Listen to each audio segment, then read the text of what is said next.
Hi, I'm Scott Hicks. I'm the CEO of Strategic Resources, which is a Lumina Group company. We're a vanadium-focused company working in Tier 1 jurisdictions. Our main asset right now is a Brownfield project called Mustavaara in Finland that used to produce in the 70s and 80s, and we're working it towards production again. And we think it's an excellent way to play the vanadium market from the junior developer side. Brilliant. Scott, welcome. First time we've spoken, I think first time we've met. So I'm interested to hear this story. But you mentioned a few things there, which I'd like a bit more background on. So Lumina Group you mentioned, so who are they? Sure. So the group was put together in 2003 by Ross Beatty, and the original plan was a roll-up in different sectors that we thought were interesting. So at that time, they were rolling up copper assets. So they acquired about 10 assets around the world that were called them more marginal copper assets at the time. Copper was trading around 85 cents a pound. All these assets probably needed around $2 a pound to come in. In the end, that resulted in five public companies and one private company being sold onto large majors. So the group really has a history of advancing, developing, and then selling these assets onto larger companies that are wanting to build them.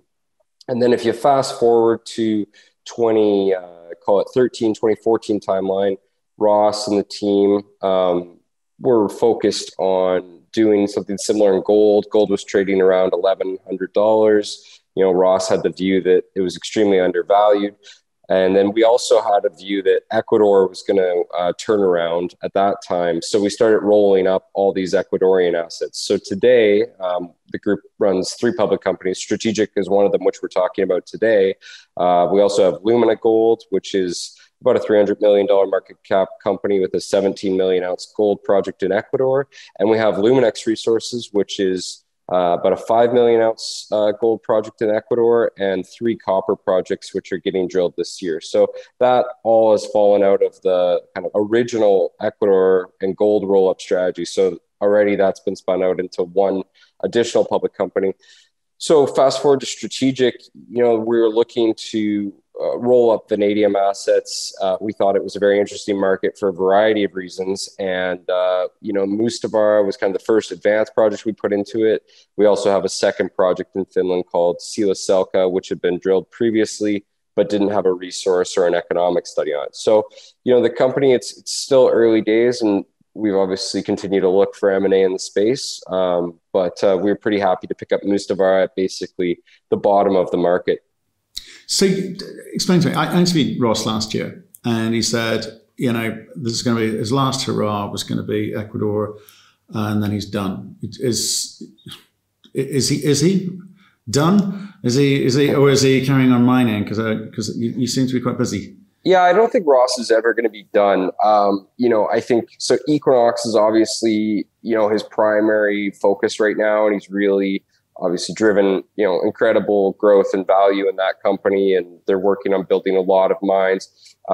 We've always been more of his development arm. The group typically hasn't focused on production assets, really just, these earlier stage development assets where we can add value and look to monetize them versus say Pan American or Equinox, where he's obviously trying to drive a production story. Right. Okay. So Lumina Group is a bit more than Ross Beatty, is it? Or is it right? Exactly. Is it just him? So he's the founder, but he brought in Marshall Koval in 2003, who's really heads up all the technical work in the group as far as engineering studies, economic studies go. And then Leo Hathaway, who heads up the geology.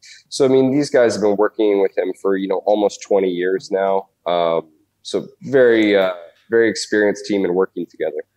Okay. And I'm a bit newer. I came in 2017. So, the new guy on the team at kind of about 5 years now. Right. Okay. So that gives us a sense of the people involved and experience involved in this. Why on earth pick vanadium as a sector to get into? That no one understands it, knows it, or seemingly cares about it at the moment, do they? Yeah. So it's interesting. You're right. I would say that there isn't a lot of focus on it right now, despite prices, going up probably 35% here in the last month. So, I think it is something that people should pivot back to and be aware of now that we're coming out of this, interesting time with COVID and challenges in obviously the steel and the construction sector, which is the primary use for the market. But what drew us to it was these potential for battery growth really there. There's this technology called vanadium flow batteries. They've been around for a long time. There's a lot of them in the field. They're quite proven technology, but really has never scaled properly. We can get into that a bit. But we thought if you get a bit of growth in this small market, I mean, vanadium is only about 100,000 ton a year market, right? So if you can get, that incremental growth out of these batteries, there's quite a bit of potential on the price side for that. And then, in the background, you've got your kind of base level economic growth that's driving it, your 2-3% a year GDP, whatever you want to call it. That's going to keep, increasing the size of the market over time. And then the other thing, if people are looking at a vanadium chart, they should be aware of, because it does look quite volatile. If you go back a couple of years, you saw the crazy spike, in ferrovanadium. We were up above $100 a kilogram. That was really focused around China increasing their rebar strength standards. So if you have about a ton of steel, if you add 1 kilogram of vanadium, it increases the strength of the steel about 85%. So it's mainly used for steel strengthening. As China was improving their construction standards, that was going to get integrated. So all the speculators kind of moved in and drove the price up because they thought there was going to be this huge increase in demand in vanadium. Now, what's happened since is it's taken a bit longer for, I think, them to enforce those standards in China. But that's kind of the context for the market in the last 3 years and some of the price moves you've seen. Okay, so talk to me. What is a $10 million company going to do about that? You're talking about what's happening in the market, VRFBs, etc. You're nowhere near being able to compete there either, technically, and I don't think the market's that mature. So where are you hoping to sell into? Where's the money coming from to actually build this company to allow you to even have those sorts of conversations? Sure. So, what we wanted to do this year was really put out a base case for the asset to help people understand, what does it mean that you have this brownfields asset? What does that look like? So we put out a smelter case, which was, the way the asset had always been thought about and the way it used to produce, which was building a smelter in Finland. Finland's got a lot of great advantages. You've got carbon-free power, you've got cheap hydro there. You have access to ports. Obviously, it's an EU country, so there's a lot of benefits there. But coming back to the asset, the smelter case is really meant to be, call it your worst case scenario. So that outlined a 600 million euro capex project that at today's prices. So the study we used $32 ferrovanadium. Today we're sitting around $40 ferrovanadium. So today, it's about a 400 million euro NPV project, right? Now we know that that's not the sexiest thing for people. So we're working on really dropping the capex and coming at the project a different way right now. And what we're doing is looking at leaching the concentrate with a sulfuric acid leach. And we're doing a joint testing program with a company called Vanadium Corp, which is also a public company on the TSX. Right. Which still puts you a long way from showing people how this thing gets financed. If people doing some looking at some basic numbers there, and plus 35% of the gains in the price have come in the last month. You just told us earlier. So, how do you go about building not just the case for it, but how do you go about raising money? Just because you're the Lumina Group, you had some previous success, people are still going to look at this and go, the numbers are so far off here. Why on earth should we put our money into this thing? So, how do you go about laying out that case? Yeah, I think we're going to come at it from both ends. So, on the CapEx side, we're going to try to reduce it with this leaching case and get it into something more reasonable and financeable. And then on the other side, I think a lot of people perhaps don't realize, how much work has gone into this project previously. So, for instance, the mine site is permitted. You've got, the actual pit and concentrator that will be built at the mine site are permitted. The smelter isn't permitted on the coast, but the city has done the land use planning for it. So there's a lot of things in place there already. So what we're doing right now on the permit side is we're working to transfer those to strategic, and we're working to extend them. So I think that'll demonstrate that, there's that doability for the project. And then obviously, continue to advance this thing to a PFS. We're in a nice spot because usually companies to, take it to a PFS or feasibility would have to do a ton of infill drilling. We don't have to do that. This, about 65% of our resource is already in measured and indicated. Almost our entire mine plan we used in the PEA is in measured and indicated. So, this thing has been de-risked and it's worked before. So there's a lot of things you usually see in mining that would be high risk factors that aren't the case for this asset. But let's come back to the PEA. But even if you were successful and halved the capex, it's still way out of the realms of a $10 million market cap company, right? And your share price is, not reflected your optimism for this. So you've got to say you've got a heck of a job, because you've got to say, hey, vanadium's coming back, yep. The market's there, the demand's there. Hey, we can access the money we need to move this thing through to a PFS, and at that point, we'll be slightly firmer on the economics of this thing, and the demand will be there to make any potential funders comfortable with this thing. Because I don't know, how do you do it? We're going to have contracts in place. I think there's a lot of availability for debt financing. I think there's a lot of availability for potential ESG funding if you're looking at the battery side. Obviously, most of the world's production is in China and Russia. I think in a lot of these critical metals, and vanadium is a critical metal, you're seeing a rotation for the supply chain. People want this stuff to be made in North America, be made in Europe. So, I think down the road here, we're talking a couple of years, obviously, people are going to want hubs of production in Europe, in North America. And this is exactly the type of asset that's going to tick those boxes, right? Okay, but there's a big producer, much more advanced, down in South Africa. He's able to have these conversations. They've looked at the whole chain where they can insert themselves. They are involved with the RFB batteries and partners. They are producing. They do have the facilities. They're whatever they are, $300 million company, £300 million company, so I should say. Yep. I'm interested in it. How do you go from here to there? Finance it and deliver, because it's all well and good you're talking about the ESG component of the RFB batteries, but it's so far away from that. You could stick to the basics first, which is how do you get this thing producing, and how do you get it producing economically, don't you? Yeah, historically the group would have advanced it to the PFS feasibility stage, and we would have gone to, I think you're referencing Bushveld. There's two primary producers in the space. There's Bushveld, there's Largo. Largo's in Brazil, Bushveld's in South Africa. Typically the group would have gone to a company like that and sold them the asset. And, I think that's probably a long-term path for the company. If it wasn't possible for us ourselves to get it into production, is look to supply those guys. And, both of them are taking a different approach to growing in the battery space. I'd say Largo's gone full on hands-on. They're going to build their own batteries. They're going to vertically integrate. They're going to use a leasing model to reduce the cost of the batteries for people. If you look at some of the research that just came out after the battery day, that people think this is adding, $500 million of value to their $1 billion business. So this is definitely an area of growth that research and, the finance community is starting to focus on. You're seeing them dual list in the States. There's going to be more attention on the space for sure.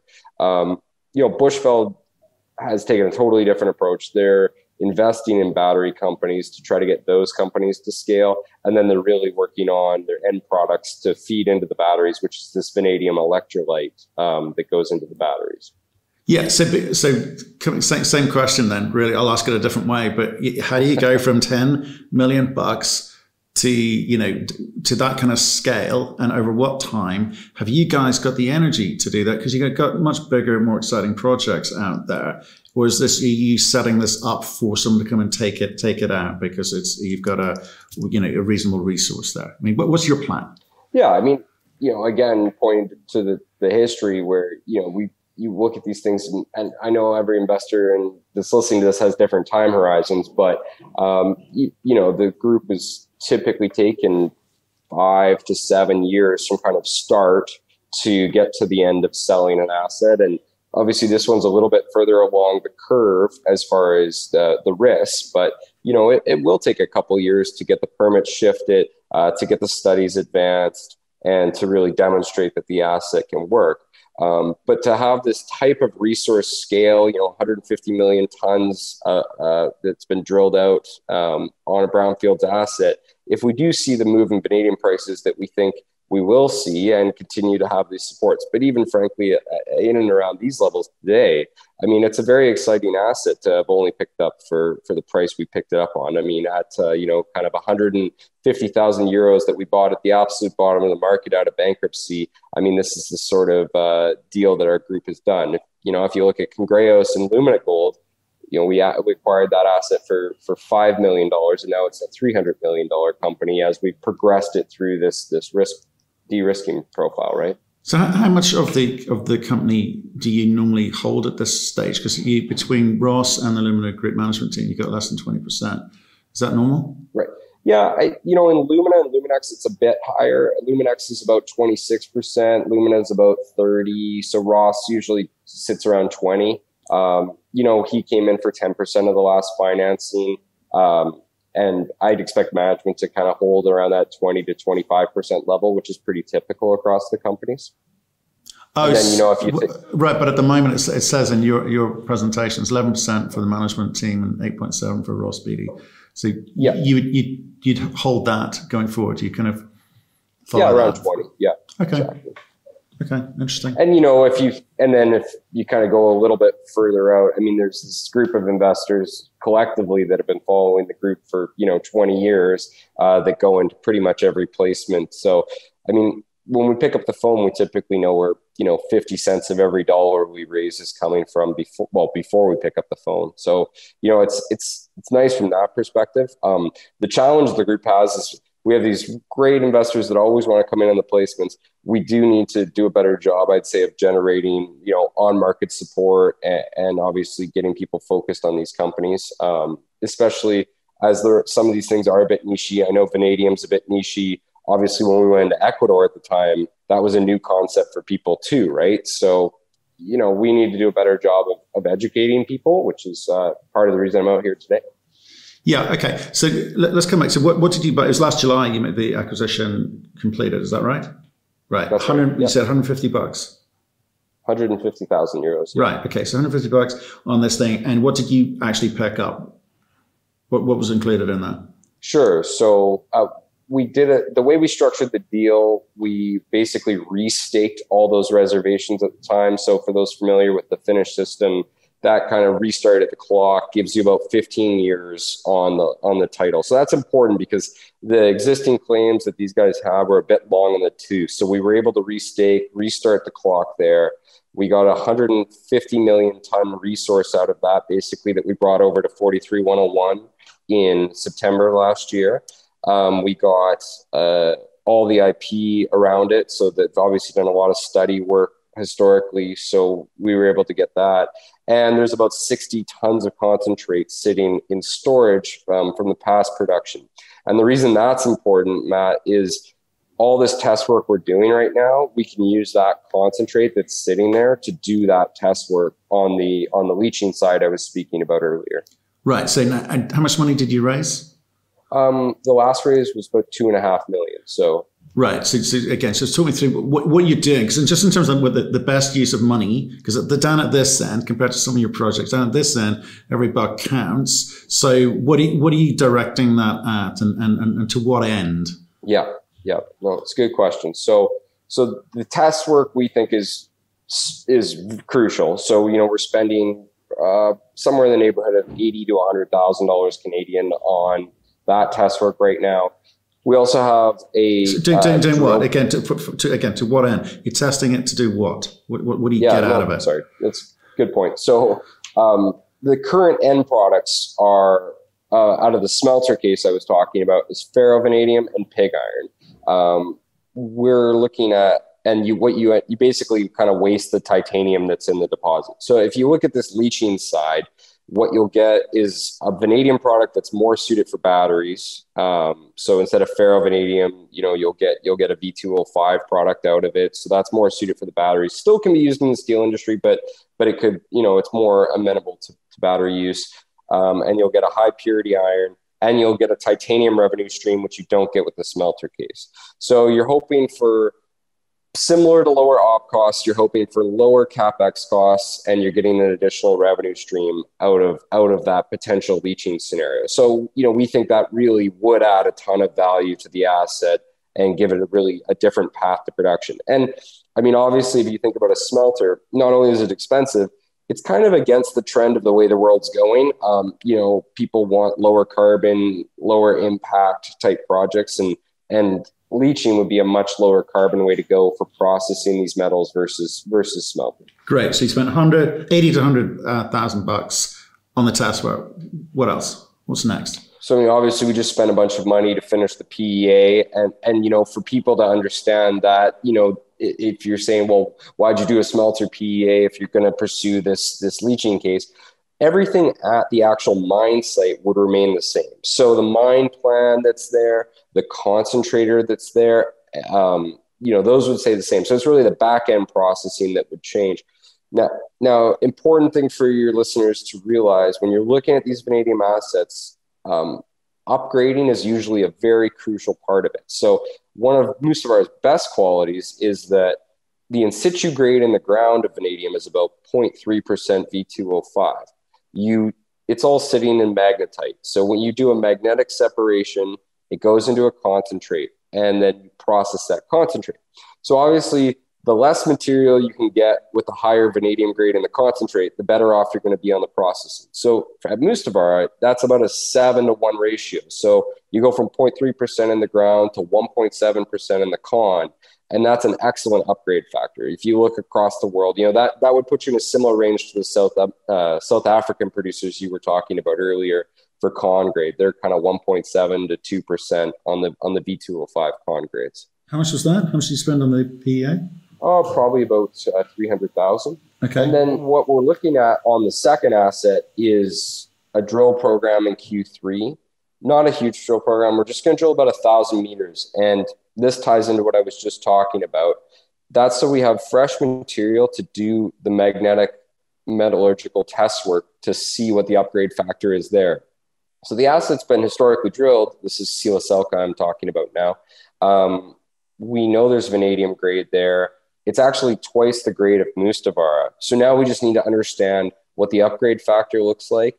And then if it looks good, then you would go in and drill off the tonnage and get to a bigger resource to try to get to a place where you could support a concentrator similar to what I just talked about at Mustavaara. And then, whatever your downstream processing is, whether it's a smelter or whether it's leaching, then you could have potentially a hub and spoke model where you've got all these different assets around Scandinavia with respective concentrators and then a central processing plant. Okay. And so when's that drill program kick off? I mean, it's 1,000 meters. I mean, it doesn't sound like a lot, but it's going to give you what you need. Yeah, exactly. So that's in September. It's going to be a bit of infill drilling off the pass drilling. They're not deep holes. And the thing that your investors should understand about these deposits is they're incredibly consistent. So, for instance, when we previously drilled a project called Akinvaara, across hundreds and hundreds of meters, the grade variance is 0.01%. It's incredibly consistent mineralization in these VTM formations. So you can do quite wide drill spacing, and it's not overly deep mineralization. So that's why part of the reason why the meterage is small. I think to get this into a 43-101 resource, you'd have to drill about 3,500 meters to get an initial resource at that asset. Okay. And so it's shallow. Are you basically validating the data that you bought? Are you twinning holes, or is it proper infill? It's proper. It's going to be both. It's going to be a bit of infill and then also a twinning. But again, this is the second asset. So this had a historic resource on it, and this is not. This is an earn-in with a group called Orion out of Finland. It's a gold exploration company there. Yeah, we know them. Okay. But so that asset, I was getting zero value in the portfolio right now, despite being a higher grade vanadium asset that's been drilled previously. So I obviously our focus is going to be on Mustavaara, but we want to get that work done as well so that we can validate whether that asset works from a metallurgical perspective. Well, I guess the problem is not much of what you've got is getting valued at the moment, and it's a case of you having to try and explain why it should be, or what you're going to do to ensure that it will be. And that's what I'm trying to get at. So, okay, let's get back to Mustavaara then specifically. So, you didn't pay much for it, which is really good news. How are you going to show the market how you approach, the investor market, how you're going to, insert yourself into these, supply side of things? Because you're talking about, American ecosystems, critical minerals, same in Europe, same in Asia, etc. How do you intend to insert yourself into the European ecosystem? Where's the demand coming from? I mean, there's lots of demand for both products right now. The high purity iron that comes out of this mine, there's lots of demand. Who buys that? Who buys that? Is that going to China or is that going to Europe? It would go into Europe and North America primarily, as they're looking to increase because the problem is when you do a lot of steel recycling, you get impurities in it. So you need to introduce, new high quality pig iron. So that's half of it. And then the vanadium, that would be a global market for that. You could sell it to the battery people. You could sell it to the steel industry. So that could get sold into Europe, into Russia, into China. Which battery people? I mean, VRFBs there's no sort of agreed on technology yet. That people are still finding their way around. So there's not exactly a high demand. So keep talking about it. Yeah, you're right. It's only 2% of the market right now on a 100,000 ton market. So, but there's lots of groups working on this. So Robert Friedland has VRB. They're building large scale grid scale batteries in China. There's a public company out of the UK called Infinity Energy Systems that used to be Red T, just acquired Avalon, which has actually some production facilities just where I'm sitting in Vancouver, Canada right now. So if you look at those guys, they're starting to, get contracts, deploy systems for kind of megawatt systems. Largo, they're going to be growing their production to gigawatt. And obviously they have a producing mine to source their vanadium for now, but longer term, if the business grows, they're going to need secondary sources of vanadium down the line. So, it's going to be a game of patience on the battery side to see that market grow for sure. But you're starting to see all the pieces come together for that. So talk to me about what's your role in the company? CEO. And, I'd say if you think about the 5 guys that I work with every day, and myself included, we all kind of do the same roles in each company. So, on the PEA, Marshall would have been super hands-on. The drill program, that's Leo Hathaway. Lyle Broaden, who's there, does the legal work across all the companies. I do the investor and financing side. And obviously, Ross is there in 2 roles, really 1, strategy, and 2, obviously financial backing. He's not looking at this at the moment, is he? It's way too small for him. I mean, he knows how these things get built. I mean, he's had a lot of small market cap companies that have grown over time, and he understands option value. I mean, like I said on the copper thing, if you go back, all those assets were picked up for nothing and turned into basically, $1.5 billion across all the companies that got sold. So, he understands the resource curve and the value in de-risking these things. But you guys have picked this up for a steal, and you're going to move it along a little bit. And you're going to sell it. This isn't where you do gold and copper. That's what you do, isn't it? I mean, we're opportunists, and it's mining is mining. So I mean, we saw all the benefits of this asset. It's Brownfields is worth a lot in mining because the mineralization's there. The asset works. You got a huge resource. So we all saw that in this asset. And we were excited about the vanadium space. And more broadly, I mean, the electric energy space. I mean, we've looked at other assets for this company. We're going to continue to look at things to build it. This isn't the end for this kind of roll up strategy, right? So, I think people also get an option on any M&A, any deals we're looking at in the future, not just the assets we have now, right? Right, but what side do you build this to before you flip it into someone else? Yeah, I mean, we don't usually think about size. We usually think about stage is how we characterize it. So if you go back, some of the assets got sold at resource stage, some got sold at PEA, some got sold at feasibility. So, I mean, the group has the capability to take it through the whole curve if we need to. But, you know, we're also obviously waiting for cycles and unopportune times to do that. So it's a combination of stage and de-risking enough that people believe in the technical work and the project, and then also trying to hit cycles to get out, obviously, at higher values. But that's what I'm trying to get at, Scott. And I want an honest conversation about it, which is like, you guys know how to make money. You've created value elsewhere.